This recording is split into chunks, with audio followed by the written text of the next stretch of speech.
Esse é o Mundo em Revolução e nós vamos falar agora sobre a situação na Ucrânia, hoje dia 3 de outubro de 2024, 9 horas da manhã aqui no Rio de Janeiro, 3 horas da tarde lá em Kiev, no momento que eu gravo esse vídeo, e tivemos grandes ataques de drones de parte a parte, né? Os russos lançaram mais de 100 drones contra a Ucrânia. Felizmente, a grande maioria foi derrubado pela defesa antiaérea, muitos foram derrubados também por sistemas de guerra eletrônica, de forma que no final das contas os efeitos foram muito pequenos. Muito menores do que os de ontem, em que os russos conseguiram atingir o porto de Ismail aqui, né? Mas os ucranianos também lançaram um grande ataque de drones contra Kursk, Belgorod e Voronezh, né? Inclusive contra uma base aérea russa aqui em Voronezh. Na linha de frente, mais um dia sem grandes novidades, e a gente teve uma grande novidade, na verdade, uma coisa meio inesperada, aqui na Síria, né? Israel, pela primeira vez, atingiu uma base russa na Síria. O pessoal estava falando muito sobre a cooperação entre Rússia e Israel e coisa e tal, e eu suspeito que isso era a inteligência russa tentando dissuadir Israel de atacar as bases russas aqui na Síria, mas Israel não tomou conhecimento disso não. Destruiu completamente a base russa aqui na Síria, né? É lógico, Israel já sabe que a Rússia está do lado dos terroristas do Irã e coisa e tal, não tem como salvar a relação entre Israel e Rússia, né? Bom, e também a gente vai falar sobre o pagamento em tangerinas. Parece que a Rússia está aceitando pagamento em tangerinas do Paquistão. A tal da moeda dos BRICS é um sucesso tão fantástico que, já que não podem fazer transações em dólar, os russos preferem tangerina ao invés de qualquer outra coisa, né? Para você ver como é que é o que eu falo para vocês. Não tem jeito, esse negócio de moeda dos BRICS não vai a lugar nenhum, né? Vamos falar sobre esses e outros assuntos em detalhes. Essas notícias foram sugeridas por Nippon Ancap, Antônio Salvador e várias outras pessoas. Obrigado aí ao pessoal que sugeriu notícias lá no nosso site, no wevolving.com, e obrigado a você que está assistindo o nosso vídeo. Se você gosta do nosso conteúdo, por favor, deixe o seu like e se inscreva aqui no canal, né? Pois bem, como vocês podem ver aqui, um monte de símbolozinhos de drones aqui, que foram onde os drones russos foram destruídos pelos ucranianos, né? Houve um grande ataque de drones Shahed 136, aqueles drones de fabricação iraniana usados pelos russos. Dos 105 drones Shahed lançados, 78 foram derrubados pela defesa antiaérea, 23 foram perdidos na Ucrânia com sistemas de guerra eletrônica, ou seja, o sistema de guerra eletrônica deixou o drone perdido, ele acabou caindo em algum lugar sem causar danos, e um deles voou de volta para Belarus.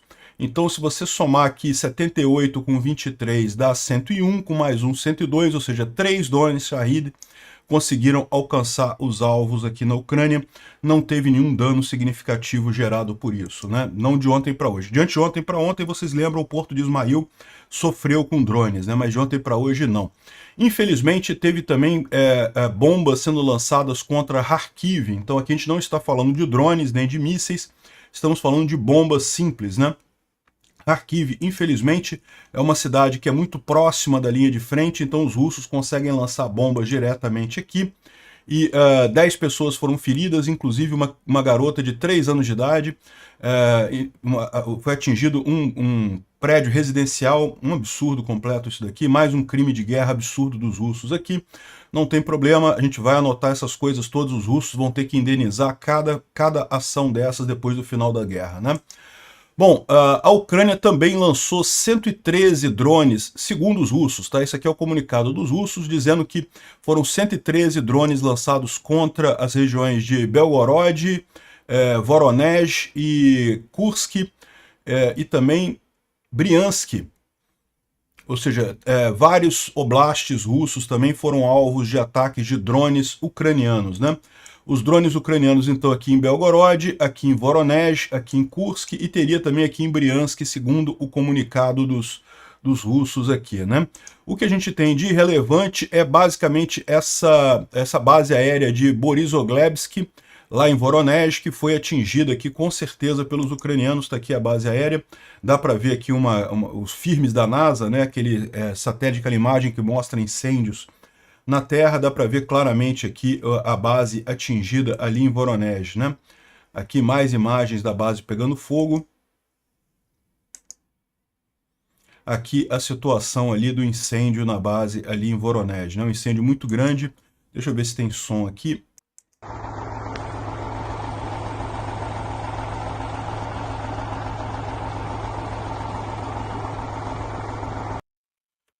Tem som, mas não dá para ouvir nada aqui, né? E essa base, então, foi atingida aqui. Essa base fica nessa região aqui de Voronezh, Borisoglebsk, essa região aqui, e deve ser parte da estratégia ucraniana de destruir munição em bases russas, né, feitas com drone. Seria muito melhor, muito mais efetivo fazer isso com ATACMS, mas os americanos não deixam os ucranianos usarem o ATACMS, né? Drones ucranianos atingiram a base de Borisoglebsk, uma base que tem muitos Su-35 e 34, mas o alvo principal foram os armazéns de bombas CAB, né? Aquelas bombas planadoras que os russos usam.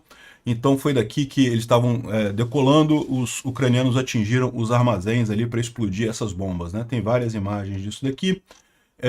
E essa é a coisa. O dano que foi infligido ainda está sendo avaliado, não temos ainda as informações sobre o grau de sucesso dessa operação, né?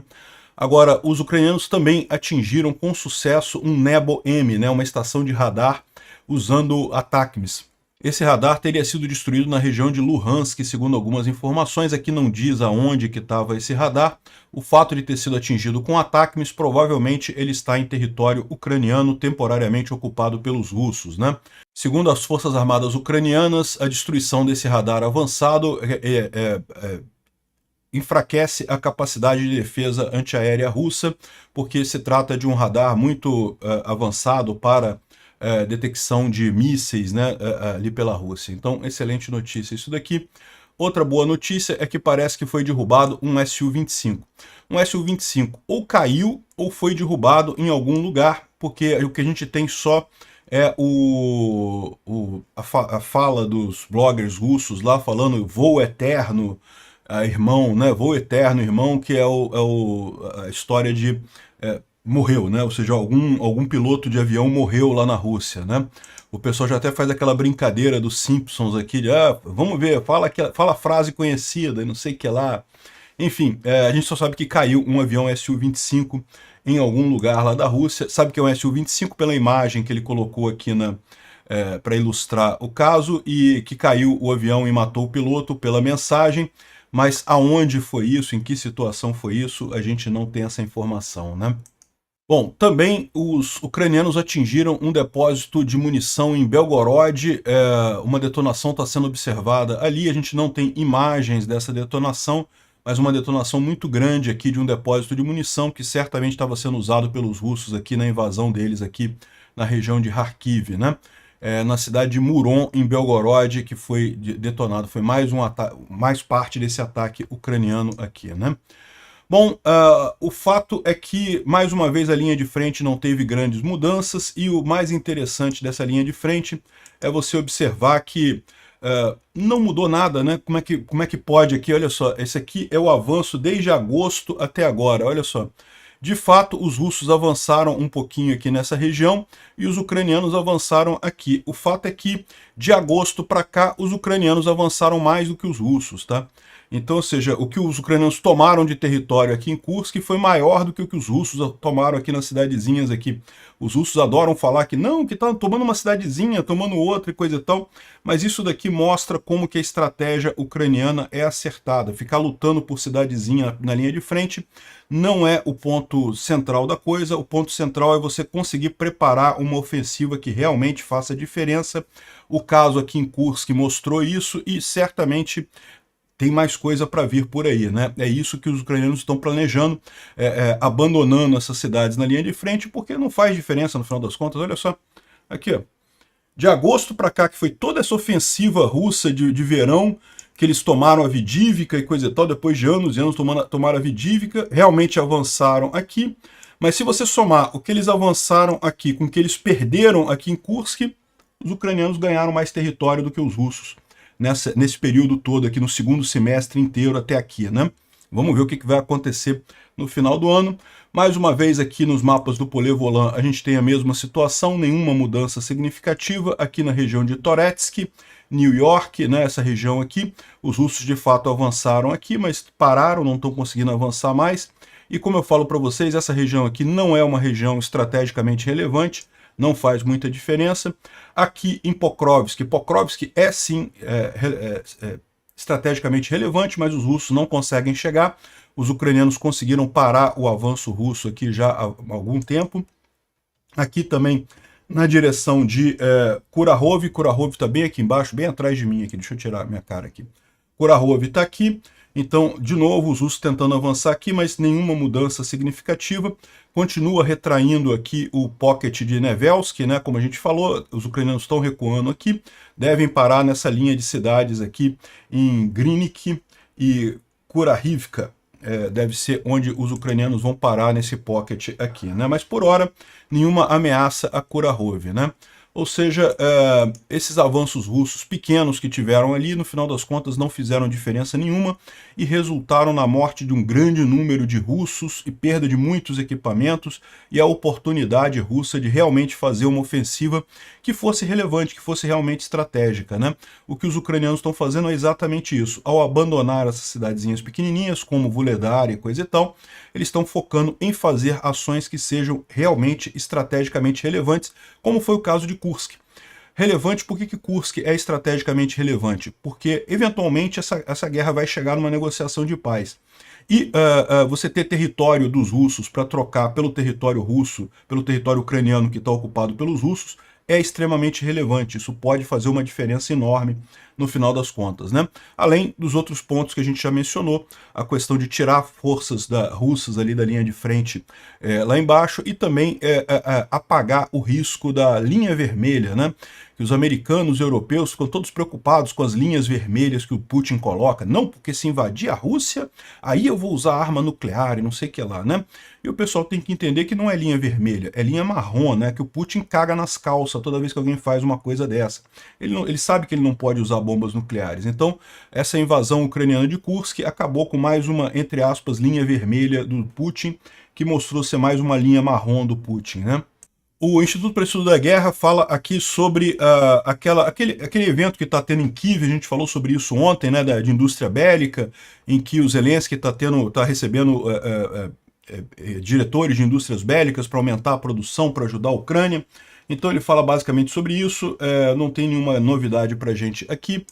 Bom, uma novidade muito interessante que aconteceu foi o Israel ter atingido a base rússia de Rememim, ali na costa síria, próximo de Jablé, né? Então a gente está falando aqui nessa região aqui da Síria. Então a gente está falando aqui na Síria, Israel está aqui embaixo e aqui, ó, Jablá é essa região aqui, ó, e justamente aqui tem uma base aérea, provavelmente essa base aérea aqui, a gente não tem certeza, mas que seria justamente uma base aérea russa.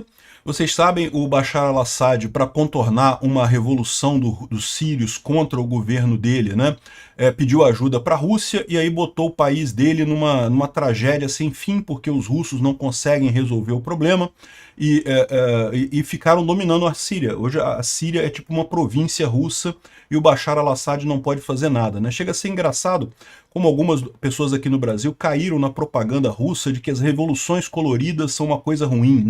Não porque as revoluções coloridas no Oriente Médio causaram problemas e coisa e tal. E a verdade é que a maior parte dos países passou pela Revolução Colorida, mudou o governo, tirou um ditador, botou um governo diferente e seguiram em frente. Tunísia, Egito, até a Líbia, né? A Líbia ainda está com guerra civil ainda. Mas o Bashar al-Assad, que tentou brigar usando a Rússia, aliás, a Síria e a Líbia são situações em que os russos estão envolvidos. Aí você fica com problemas, porque aí fica em eterna guerra civil no país, né? E, bom, Israel já sabe há muito tempo que a Rússia está do lado dos terroristas, está do lado do Irã, está ajudando o Hezbollah, né? Só que os russos tinham a expectativa de que Israel não iria atingir a Rússia. Ontem estavam até circulando algumas notícias, algumas colunas dizendo não, porque a cooperação entre Israel e Rússia é muito importante, não sei o que lá, porque muitos dos judeus que fizeram Israel são russos de origem. Isso é verdade, mas isso não quer dizer nada. Né? Ou seja, os judeus que foram para Israel exatamente para sair da Rússia, né? Então, no final das contas, Israel mostrou que sabe que a Rússia está do lado do Irã e está atacando a base russa aqui, né? Enfim, foi um ataque muito destrutivo. Parece que havia acabado de chegar um carregamento de bombas para ajudar os rebeldes do Hezbollah. e Israel destruiu tudo aqui, tem um monte de imagens aqui, e é mais uma das linhas vermelhas do Putin, né? O Putin falou que Israel não pode fazer isso, não pode atingir base russa, não, senão vai começar a Terceira Guerra Mundial, vou lançar bomba atômica e coisa e tal. Vai nada, o Putin é um banana. Linha vermelha do Putin é linha marrom, quer dizer que o Putin cagou nas calças, é só isso, não tem nada além disso. Aqui, ó, o Intel Esquizo está falando justamente sobre isso, né? Será que Israel fez um Pearl Harbor na Rússia, ali na Síria, né? Porque o que ele está dizendo aqui? Isso pode forçar a Rússia a entrar nessa guerra, né? E vai ser divertido isso, porque a Rússia não está conseguindo fazer nada lá na Ucrânia, vai entrar nessa guerra como, né? A Rússia já tirou todas as tropas que ela tinha na Síria, tropas relevantes, né? Tropas de elite, só tem soldado para manter alguma coisa ali, e como é que vai entrar nessa guerra, né? Nem que queira eles têm como fazer isso. E esse ataque mostrou também como a defesa antiaérea russa é uma porcaria, né? Porque Israel foi lá e destruiu uma base importante, um carregamento que acabou de chegar, tinha tanto defesa antiaérea síria quanto defesa antiaérea russa e foi tudo destruído, né? Então tá aqui grandes explosões e coisa e tal. Aqui, ó, as defesas antiaéreas que responderam a esses objetos de Israel não conseguiram derrubar eles, nem da Rússia, nem da China. Um monte de explosão aqui, fizeram aqui a geolocalização da coisa. E é justamente essa base aqui que a gente estava falando. Enfim, e o que o pessoal tá se questionando aqui é isso daqui, né? Pô, Israel, os ucranianos perguntando para os americanos, né? Nós podemos bombardear as bases aéreas russas? Não, isso pode levar a escalonamento, né? Pode levar a aumento da guerra e coisa e tal. A Israel falando para os Estados Unidos, a gente bombardeou uma base russa, beleza? É isso daí, né? Quem sabe agora os americanos entendem que não tem linha vermelha nenhuma, né? Que é para deixar a Ucrânia bombardear as bases russas mesmo. Quanto antes acabar com a Rússia, antes a gente acaba com essa perspectiva de Terceira Guerra Mundial, né? Bom, as forças israelenses descobriram um monte de armas russas sendo usadas pelo Hezbollah nessa invasão lá no norte, no sul do Líbano, né? As forças israelenses no norte de Israel entraram no sul do Líbano e encontraram um monte de armas russas ali com os rebeldes do Hezbollah. Quem imaginaria isso, não é mesmo? Que é o eixo do mal que está por trás disso. Os russos, o Irã e a Coreia do Norte são um eixo do mal que estão por trás dessas guerras todas. Da guerra contra a Ucrânia, da guerra contra Israel. E se acontecer, da Terceira Guerra Mundial também vai ser causada pelo eixo do mal da Rússia com o Irã e coisa e tal, né? E aí a minha grande preocupação que eu já falei para vocês. O pinguço corrupto do Lula, de que lado você acha que ele vai botar o Brasil nessa guerra? Para pensar. Pensa no Lula. Olha como é que é a relação dele com o Putin, com o Irã, com os terroristas do Hezbollah, do Hamas e coisa e tal, a relação dele com a Europa e com os Estados Unidos. O Lula vai botar a gente sentado no lado errado dessa guerra. A gente tem que torcer muito para não ter Terceira Guerra Mundial, para os Estados Unidos liberarem rápido as armas para a Ucrânia destruir a Rússia rapidamente e não ter Terceira Guerra Mundial. Porque se tiver, o idiota do pinguço corrupto brasileiro vai botar a gente sentado no lado errado dessa guerra. Um absurdo isso, né? E o pessoal falando, ai não, mas o Bolsonaro falava coisas duras, o Bolsonaro imitava pessoas doentes. Caramba, o Bolsonaro foi o melhor presidente que teve na história do Brasil. O cara fez a economia certinho, numa pandemia ele conseguiu a economia voltar em V e crescer, entregou o governo com superávit no último ano, economia excelente, acertou tudo na pandemia. Todas as medidas que o Bolsonaro pregou na pandemia eram as medidas corretas. Por mais que os caras do STF, a Rede Globo e esses idiotas pandemínios aí acharam que não foi, né? Ou seja, tiraram o cara por birra e botaram a gente com um pinguço corrupto socialista que vai botar a gente dentro da Terceira Guerra Mundial, do lado errado. Olha que coisa absurda isso por conta de idiotice dessa classe brasileira, dessa elite aristocrática socialista brasileira. As Forças Armadas ucranianas estão preparadas para atingir 261 alvos militares na Rússia se o Ocidente aprovar o uso de ataques contra a Rússia, né? E os alvos incluem depósitos de armas e bases militares russas. Então, ou seja, já que Israel pode, por que a Ucrânia não pode, né? Qual é a diferença nessa história, né? Enfim, libera isso que essa guerra acaba rápido, a gente não vai ter Terceira Guerra Mundial e resolve-se o problema, né? Bom, isso aqui é só uma curiosidade, um planador usado em agricultura, né, para jogar inseticida, jogar fertilizante, sei lá o que joga esses aviões, mas ele estava jogando alguma coisa em cima de um campo ali e foi confundido com um drone ucraniano, e os russos abriram fogo contra o avião e acabaram ferindo o piloto lá russo, lá na Rússia, né? Isso foi na região de Tambov. Então essa foi a situação aqui, na verdade é um avião de agricultura, os caras acharam que era um drone ucraniano e tiraram, e não chegaram a matar, mas machucaram o piloto, né? Olha que coisa curiosa, Portugal está sendo palco de testes para drones inteligentes ucranianos, olha que interessante isso, né? É o que eu falo para vocês, o Brasil está ficando para trás nesse negócio da guerra. A guerra no futuro vai ser totalmente com drones. Parabéns a Portugal que está do lado certo disso daí. Os militares ucranianos especialistas em drones estiveram nas últimas semanas em Troia, lá em Portugal, para testar tecnologias de drones, né? Eles fazem aqueles enxames de drones controlados por inteligência artificial. Isso realmente um breakthrough que, quando estiver funcionando 100%, vai ser algo realmente fantástico, né? É o 15º exercício do RapMUS 2024, que é a experimentação robótica e protótipos para veículos não tripulados e coisa e tal. E contou com mais de 30 países, membros da OTAN, Coreia do Sul, o Brasil estava lá também, Austrália, Japão, bem como instituições acadêmicas e empresas de experimentação da Marinha lá em Troia, né? Excelente notícia, isso daqui realmente é algo muito importante. Bom, uma piadinha que o pessoal está fazendo é justamente que parece que as Russettes e as Hametes e as Hezboletes, né, o pessoal que torce pelo eixo do mal aí, está mostrando como prova de que Israel foi duramente atingida pelos ataques do Irã. Essa imagem aqui, ó, estão dizendo que Israel congelou as nuvens em cima dos alvos, justamente dos alvos feitos pelo Irã, de forma que a gente não pode saber se os alvos foram atingidos ou não, né? É uma piada isso, né? Toda foto aérea, quando tem nuvem, ela fica congelada, né? Porque é uma foto, né? A nuvem não mexe na foto, não sei se o pessoal sabe, né? Mas enfim, estão querendo dizer que aqui, ó, o Aiden, que é um propagandista russo conhecido, né? Não, você pode olhar nas imagens, elas mesmas, está tudo com nuvem congelada, em cima exatamente dos pontos em que o Irã atingiu e coisa e tal. O que é uma idiotice, né? Não tem lógica nenhuma isso daqui. A gente vai falar mais sobre isso lá no vídeo de Israel. Mas aí o pessoal aqui da Ucrânia respondeu também, olha só, caramba, então os ucranianos devem ter destruído completamente a base de Jankoi, porque olha só, os russos colocaram nuvens digitais falsas em cima de Jankoi e coisa e tal. É uma piada, tá, gente? Não teve ataque em Jankoi. É porque acontece, às vezes você tem imagem de satélite que tem nuvem em cima, né? Acontece isso, né?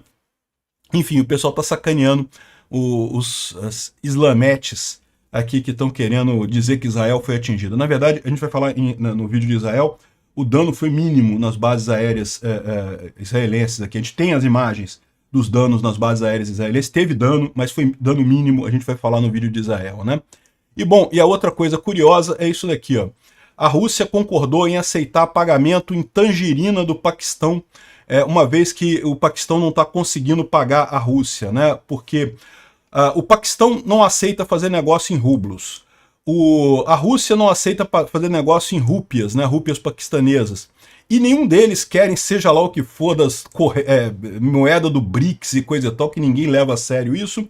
No final das contas, a Rússia não pode aceitar dólares americanos, que continuam sendo intermediários da imensa maioria das transações econômicas entre países no mundo todo. No final das contas, aceitaram tangerinas, ou seja, até tangerina o pessoal dá mais valor que qualquer moeda dos BRICS. Podia ter aceitado real, podia ter aceitado renminbi, ien, podia ter aceitado qualquer moeda dos BRICS, não aceitaram. Por quê? Porque não vale nada, meu amigo. É o que eu falo para vocês, o BRICS é o grupo das ditaduras fracassadas economicamente. Você acha que vai sair alguma coisa disso? Eu te adianto que não vai sair nada. Melhor usar tangerina como moeda. Obrigado por assistir o vídeo até o final. Se gostou do conteúdo, não esqueça de deixar o seu like, isso ajuda o canal a crescer e a chegar para mais gente. Se não gostou, deixe o dislike e explique nos comentários como podemos melhorar. Comente também sugestões de temas que podemos trazer por aqui. Comentários insultuosos ou defendendo ditaduras e criminosos de guerra serão sumariamente bloqueados. Agradeço a compreensão. Se ainda não é inscrito no canal, considere se inscrever clicando no botão inscrever-se abaixo e marcando a campainha para todos os avisos. Se quiser ajudar o canal, veja no nosso site como você pode fazer isso.